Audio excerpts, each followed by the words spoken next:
اعوذ باللہ من الشیطان الرجیم، بسم اللہ الرحمن الرحیم۔ کامیاب ہو گیا وہ شخص۔ رسول اللہ صلی اللہ علیہ وآلہ وسلم نے ارشاد فرمایا، کامیاب ہو گیا وہ شخص جو اسلام لایا، جسے بقدر ضرورت رزق ملا اور اللہ نے جسے اس رزق پر قناعت کرنا سکھا دیا۔ دوستو، بے شک وہ شخص دنیا میں سب سے خوش نصیب ہے جو اسلام لاتا ہے، کیونکہ وہ دنیا اور آخرت دونوں میں اپنے اس عمل کی وجہ سے کامیاب ہو جاتا ہے۔ وہ اللہ کے محبوب لوگوں میں شامل ہو جاتا ہے۔ اسے نبی کریم صلی اللہ علیہ وآلہ وسلم کا امتی ہونے کا اعزاز حاصل ہو جاتا ہے۔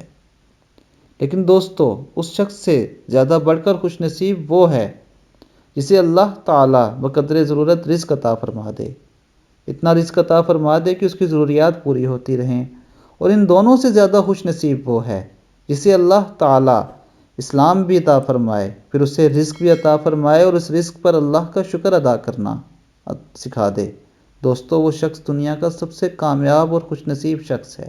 تو دوستو، ایسے خوش نصیب لوگوں کی فہرست میں شامل ہونا کوئی مشکل کام نہیں ہے۔ یہ سب وہ باتیں لکھی ہیں جو ہم آسانی سے کر سکتے ہیں۔ اس لیے دوستو، اللہ نے جو آپ کو رزق عطا فرمایا ہے اس پہ اللہ کا شکر ادا کریں، اللہ آپ سے راضی ہو جائے گا۔ السلام علیکم ورحمۃ اللہ وبرکاتہ۔